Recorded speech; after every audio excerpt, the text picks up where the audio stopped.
자, 이번 시간은 지난 시간 또 이어서 이제 의문문의 다른 종류들을 또 보세요. 지난 시간보다는 이제 조금 가볍게 이해 위주로 들으시면 돼요. 의문문의 첫 번째는 방금 전 시간 복습하는 거예요. 의문사 없는 의문문이었고, 두 번째는 의문사 있는 의문문. 이제 이 두 가지가 중요한 거고요. 이제 추가로 들으세요.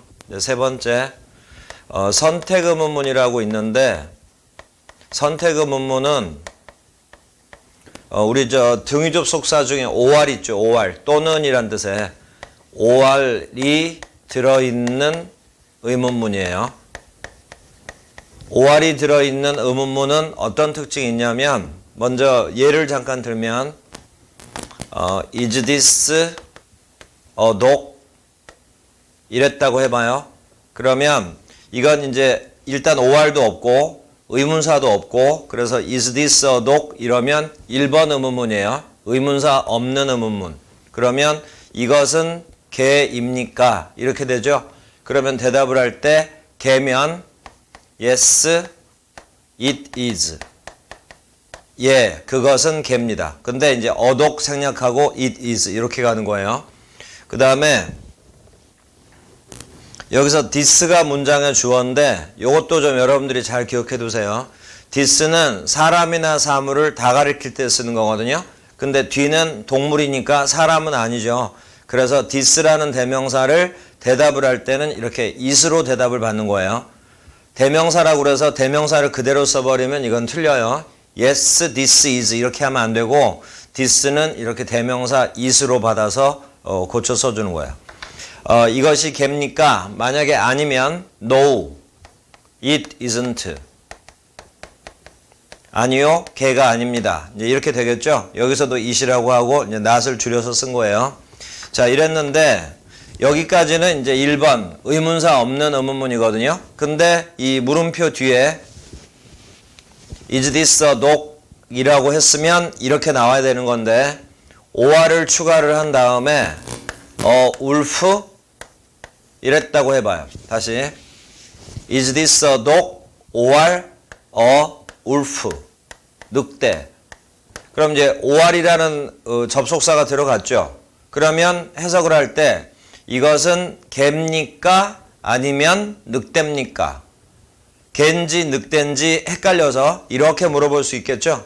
이것은 개 아니면 늑대 둘 중에 뭡니까? 이렇게 물어봤을 때 예, 그렇습니다. 이렇게 대답을 하면 또 말이 안 되죠. 의문사가 없다 하더라도 이렇게 선택적으로 물어보잖아요. 개입니까? 늑대입니까? 이렇게 나가면 둘 중에 골라서 대답을 해야 될 거 아니에요. 그래서 선택 의문문은 의문문 자체에 의문사가 있건 없건 선택 의문문의 특징은 구체적으로 대답해요. 예, 아니요로 대답하면 틀려요. 방금 말처럼 이게 붙는 순간 이렇게 대답을 하면 내용 성립이 안 돼요. 이것은 개입니까? 아니면 늑대입니까? 이렇게 나갔죠? 근데 만약에 늑대다? 그러면 대답은 이렇게 it is, 역시 this를 is로 받는 거예요. it is a wolf. 그것은 늑대입니다. 또는 그것은 개입니다. 이렇게 구체적인 대답이 나와야 되거든요. 그래서 선택 의문문의 특징은 구체적인 대답이 나오는 거다. 이렇게. 선택 의문문은 딱 요 정도까지만, 그리고 해석할 줄만 알면 돼요. 아까 1번, 2번처럼 문장을 직접 만들어보고 뭐하고 할 필요 없고 그냥 해석만 하고 해석에 그 대답에 이게 자연스러운지만 확인만 해주면 되는 거예요.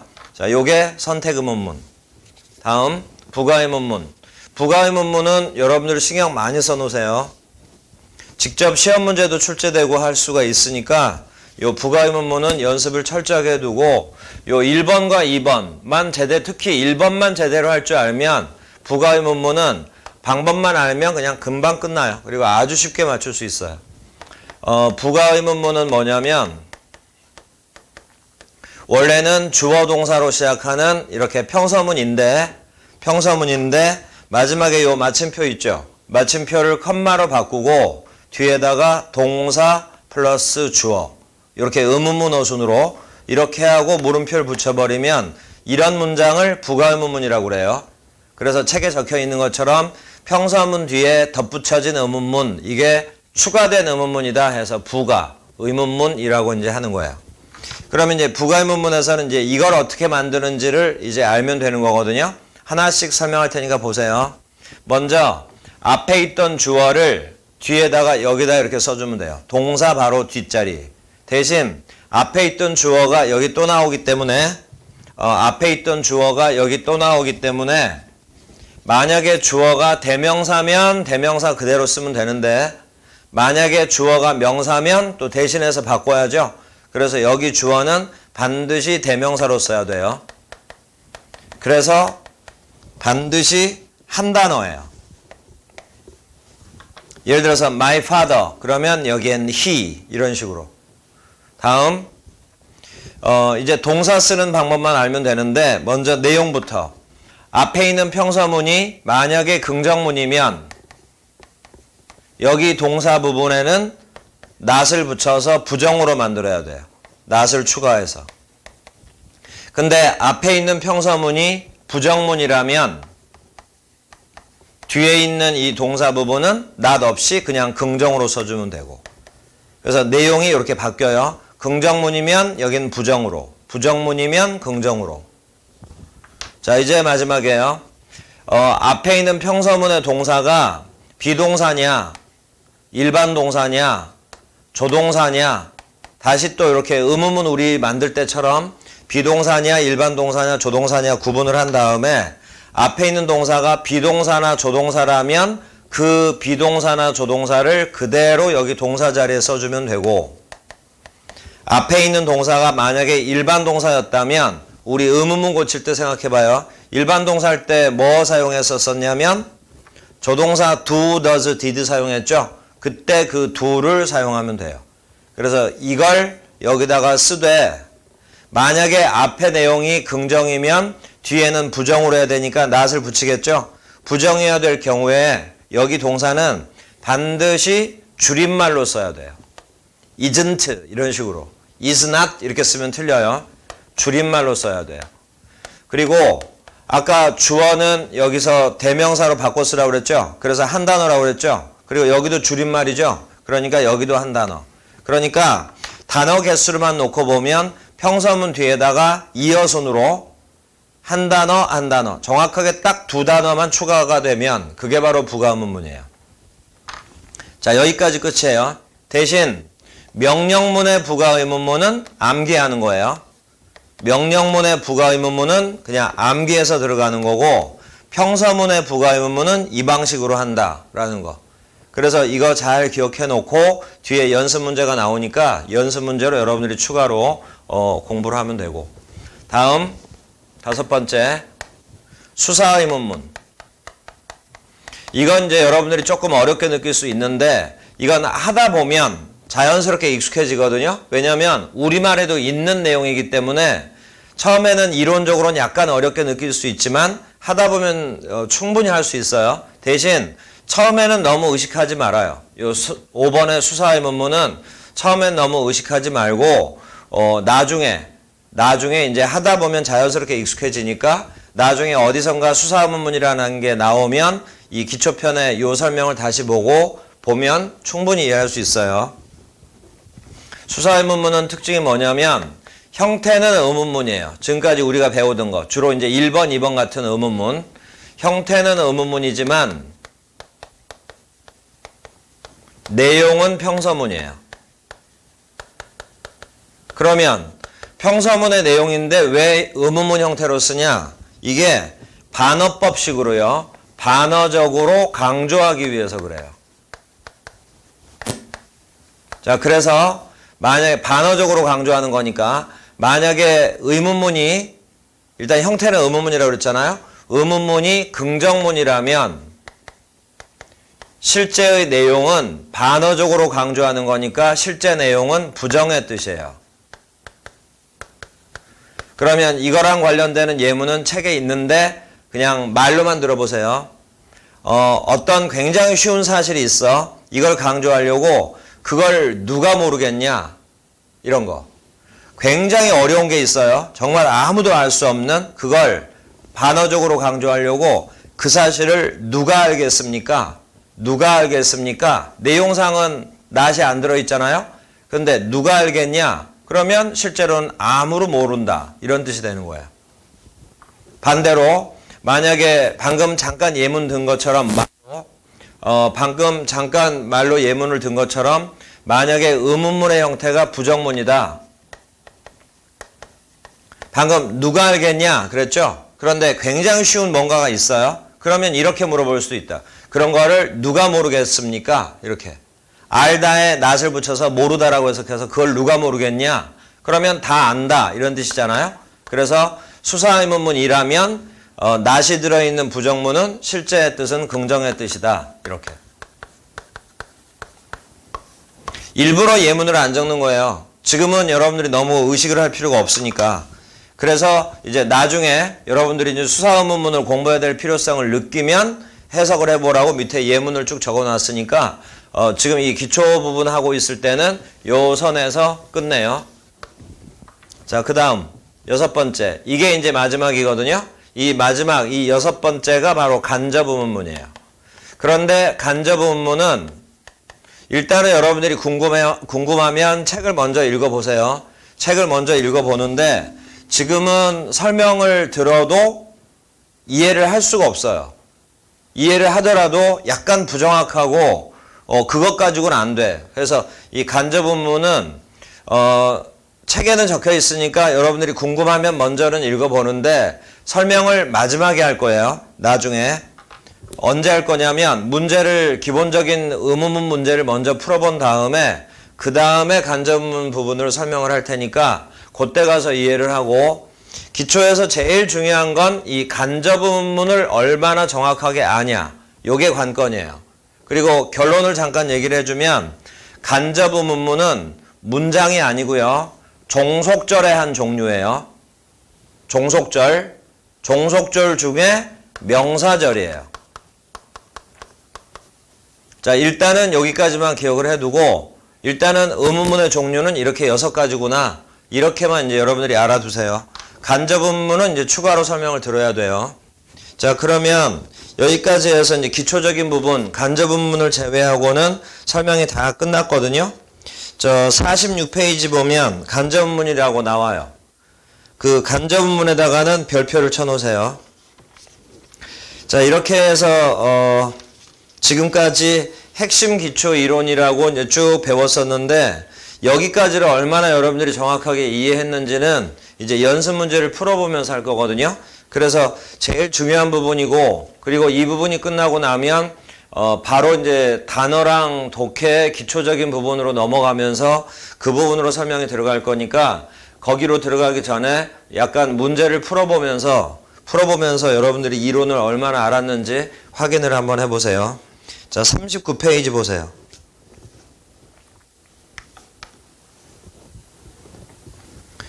지난 시간까지 배웠던 그 이론을 이제 연습 문제를 통해서 이해했는지를 확인해 보는 거니까 39페이지의 문제를 먼저 풀 거거든요. 이 부분은 반드시 여러분들이 먼저 풀어봐야 돼요.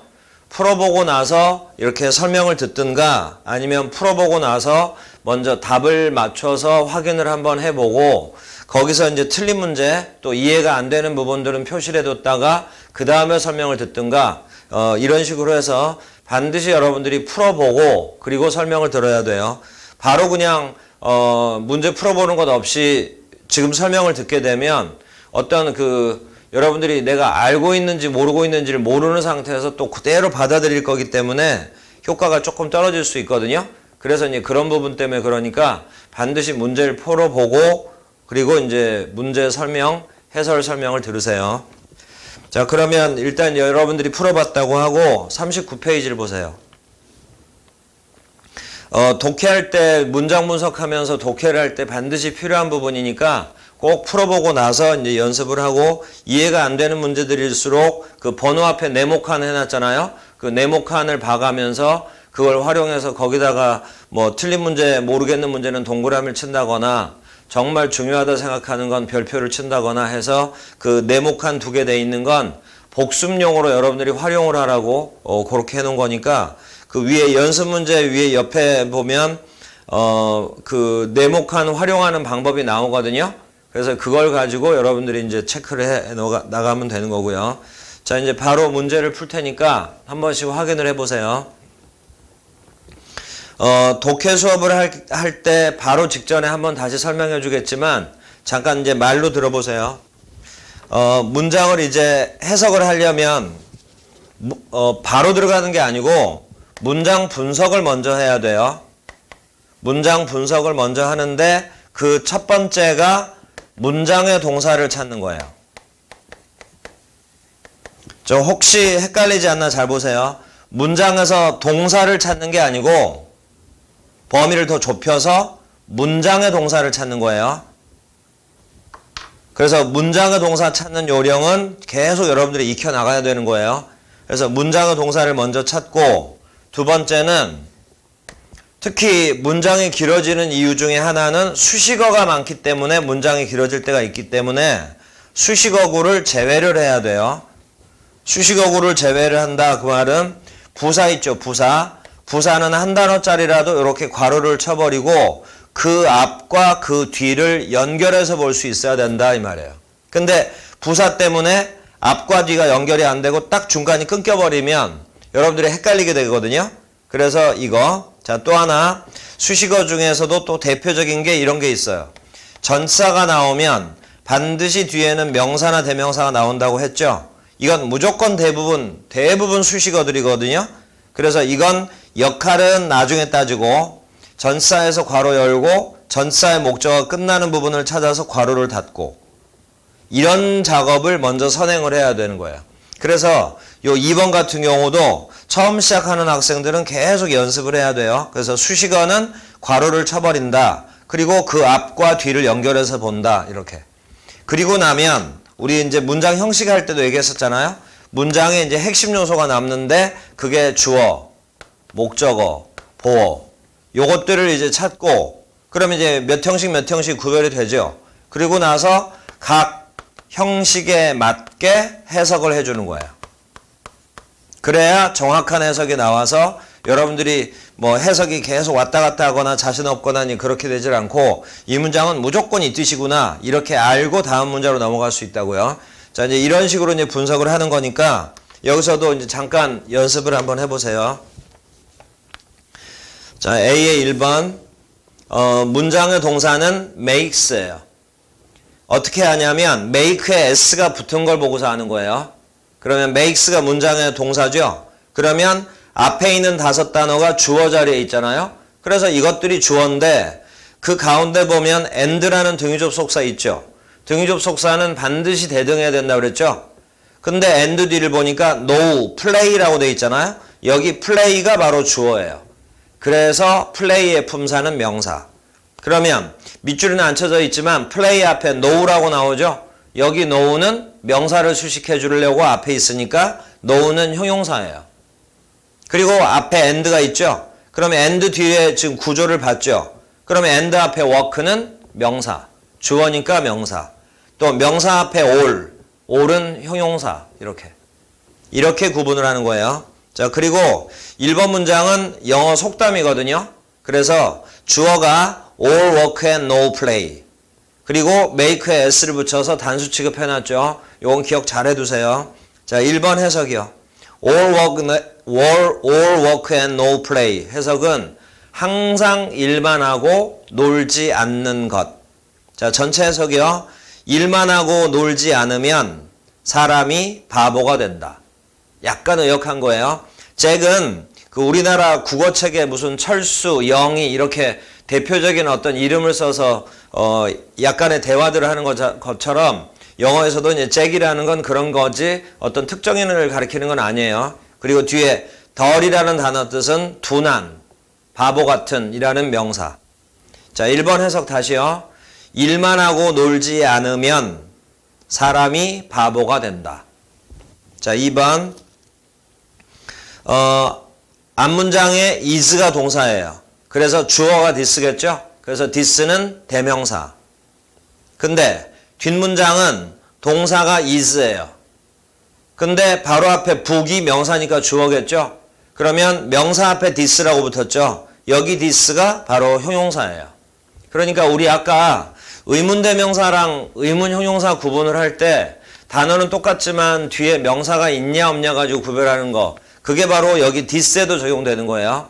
this 뒤에 명사가 있으면 형용사, 없으면 대명사. 자, 3번 he broke his right arm이라고 됐는데 right 앞에 his는 그의란 뜻의 소유격이에요. 자, 이것도 하나 기억해 두세요. 대명사 중에 뭐뭐의라는 뜻을 가진 나의, 그의, 우리의, 뭐뭐의라는 뜻을 가진 걸 소유격이라고 하는데 소유격 뒤에는 반드시 명사가 붙어야 돼요. 자, 그런데 우리 방금 조금 해봤으니까 해봐요. 소유격 뒤에는 반드시 명사가 온다 해서 이제 명사를 찾았는데 소유격과 명사 사이에 어떤 단어가 만약에 있다면 이 단어는 특징이 명사를 수식해 주려고 이 자리에 썼을 거 아니에요? 그래서 명사 앞에 오는 단어는 품사가 형용사다. 이렇게 이제 기억을 해두세요. 자, 그래서 3번에 his right arm 할 때 arm이 팔이라는 뜻의 명사거든요. 그래서 앞에 있는 right은 오른쪽이란 뜻의 형용사예요. 그의 오른팔 이렇게. 그리고 뒤에 in a fall이라고 했죠. 앞에 in은 전치사. 그래서 fall은 명사예요. 여기서 fall은 떨어짐. 그리고 from his horse. horse가 말이죠. 말에서 떨어지는 거죠. 그래서 3번은 전체적인 해석이 이게 이렇게. 그는 의역하는 거예요. 약간 자연스럽게. 말에서 떨어져서 오른쪽 팔을 부러뜨렸다. 오른쪽 팔이 부러졌다. 자, 4번. 4번도 영어 속담이에요. The early bird, 일찍 일어나는 새. 그러니까 이제 부지런한 사람을 가리키는 표현이에요. 일찍 일어나는 새가 벌레를 잡는다. 그러니까 부지런한 사람이 뭔가를 더 얻을 수 있다. 이런 뜻의 속담인데 문장의 동사는 catches. 근데 주어는 bird, 명사. 그러면 bird 앞에 early는 형용사. 5번. 그녀는 오후에 일찍 출발했다. 4번의 early와 5번의 early가 단어는 똑같지만 5번은 early가 앞에 있는 arrived라는 동사를 수식해요. 그래서 동사를 수식하는 품사는 부사. 그래서 뭐가 뭘 수식하고 뭐가 뭘 수식한다. 이런 것도 우리가 조금씩 자연스럽게 익숙해져야지 정확하게 해석이 나오는 거예요. 자, 다시 한번. 4번의 early는 bird를 수식하니까 형용사. 5번의 early는 앞에 있는 동사 arrived를 수식하니까 부사. 자, 6번. They have fun. 거기에 have 밑줄 쳐봐요. 자, 이것도 부분적인 거지만 또 외워놓으세요. have가 일반 동사로 쓰일 때는 우리 아직 정확하게는 안 배웠지만 have가 일반 동사로 쓰일 때는 뒤에는 반드시 목적어가 와야 돼요. 뭘 정확하게 안 배웠다고 하는 거냐면 목적어를 반드시 필요로 하는 동사를 일반 동사 중에 요 have 목적어를 필요로 하는 동사를 타동사라고 불러요. 그래서 have는 타동사다라고 써놓으세요. 타동사는 줄여서 VT라고 써놓으세요. 그러면 have가 일반 동사일 때는 타동사니까 반드시 뒤에는 목적어. 다시 말해 반드시 명사가 와야 된다. 이렇게. 자, 그래서 have 뒤에 fun이라고 나오죠? 요게 명사예요. 자, 그 다음 have fun 두 단어 밑줄 쳐보세요. 이건 수거처럼 외워야 돼요. have fun 즐겁게 지내다. 그리고 잘 모르는 분들은 이제 또 체크해 놓고 외워 놓으세요. 바로 뒤에 during은 뭐뭐 동안에라는 전치사. 그러면 전치사라는 걸 몰랐던 분들은 뜻이랑 같이 암기를 해두라 이 말이에요. 뭐뭐 동안에라는 뜻이에요. 그러면 break는 전치사니까 다시 during은 전치사니까 뒤에 the breaks, break는 명사예요. 그리고 break가 명사일 때는 휴식 시간이란 뜻이에요. 자, 그래서 6번 해석은 그들은 휴식 시간 중에 휴식 시간 동안에 즐겁게 지낸다. 7번 will이라는 건 will의 줄임말이에요. 여기서 will은 조동사고요. 조동사 뒤에는 동사 원형 와야 되는데 가운데 soon이라는 단어가 껴있죠. soon을 괄호 쳐봐요. 이게 바로 부사예요. 그래서 soon을 빼버리고 앞에 will과 have를 연결시키면 문장의 동사구나. 이렇게. 그리고 바로 뒤에 어가 나왔죠? 잘 생각해 보세요. 우리가 부정관사라고 배웠던 어나 어는 반드시 뒤에 명사, 그 중에서도 반드시 단수명사 온다고 그랬어요. 자, 여기서 우리 소유격에서도 연습한 것처럼 한번 또 해봐요.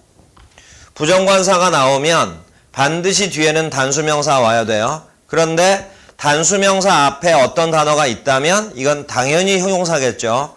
그래서 명사를 이렇게 수식을 하겠죠. 그리고 형용사 바로 앞에 또 어떤 단어가 있다면 또 형용사를 수식하기 위해서 여기다 썼을 거 아니에요. 그러면 형용사를 수식하는 품사는 부사. 이렇게. 그래서 관사나 소유격 뒤에는 이런 어순들이 자연스럽게 나와요. 소유격도 뒤에는 명사가 나오고 명사 앞에는 형용사, 형용사 앞에는 부사. 이런 식으로. 자, 그래서 7번 같은 경우도 굉장히 중요한 거니까 잘 기억을 해두세요. 그래서 쉽게 접근하면 굉장히 쉬운 거예요. 어가 나왔는데 뒤에 반드시 단수명사가 와야 되니까 break가 단수명사 할 거 아니에요. 방금 위에서 배운 것처럼 휴식 시간. 그래서 break는 명사인데 바로 앞에 20 minutes라고 나왔죠. 20분이라는 뜻에 요게 바로 형용사예요. 그리고 중학교 과정에서 당연히 여러분들 배웠겠지만 명사 같은 경우는 하나는 단수고 둘 이상이면 복수라고 하잖아요. 그런데 형용사라는 단어는 복수라는 게 있을 수가 없죠. 명사에만, 그것도 셀 수 있는 명사에만 한 개, 두 개, 세 개 셀 수 있지 형용사는 셀 수가 없잖아요. 그래서 명사 앞자리는 형용사고 형용사 자리에는 절대로 복수 형태가 올 수가 없어요. 그러면 일반적으로 명사를 복수로 만들 때는 단어 끝에 s나 es를 붙여서 복수로 만들죠. 명사 앞자리 요 자리에는 절대로 이 복수 형태 만드는 s나 es가 올 수가 없어요. 그래서 거기 20 minutes은 단수 형태라는 게 중요한 거예요. 거기 minute에다가 만약에 s를 붙이면 복수 형태처럼 써놓으면 틀려요. 자, 그래서 7번은 첫 번째 밑줄은 형용사, break는 명사. 자, 해석이요. 우리는 곧 20분간의 휴식을 가질 것입니다. 우리는 곧 20분간의 휴식을 가질 예정입니다. 이렇게. 자, 8번. He goes home. 이건 여러분들이 좀 외우듯이 해놔야 돼요. go, 가다, 오다 이렇게 동작을 뜻하는 말과 home을 같이 쓰게 되면 home은 부사예요. 그래서 집이라는 명사가 아니고 집에, 집으로 이렇게. 자, 그래서 만약에 이런 식으로 표현을 쓰면 틀려요. 집에 가다를 영어로 써봐라. 그랬을 때 집에 가다, go, 전사 to, home. 그러면 home은 명사로도 쓰이거든요. 그러면 집에 가다, 집으로 가다. 이래서 맞을 것 같지만 틀려요. 다시 한번 go와 함께 쓰인 home은 부사예요. 부사기 때문에 그 앞에 전사가 올 수가 없어. 또 역으로 전사 뒤에는 명사가 와야 되는데 부사가 왔으니까 안 되는 거예요. 그래서 go to home 이건 틀리고 go home 이래야지 맞아요. 근데 이제 처음에 헷갈릴 거니까 그냥 수거 외우듯이 go to home 이건 틀리고 go home 이렇게 써야 집에 가다라는 뜻이다. 이렇게 이제 외워놓으면 되는 거고. 자, 9번 우리 조금 전에 했죠. Why did you do a thing? 할 때 why는 부사, 의문 부사. 근데 why did you do a thing? 이렇게 해서 당신은 왜 그것을 어떤 걸 했습니까? 이렇게도 했죠. 근데 문장 성립이 끝났는데 마지막에 like라는 단어가 또 와 있죠. 그리고 that이라는 단어 있고 여기 like는 동사가 아니에요. like가 동사가 아닐 때는 그냥 무조건 전치사다 이렇게 기억을 하세요. like가 전치사할 때는 뭐뭐처럼이란 뜻이에요.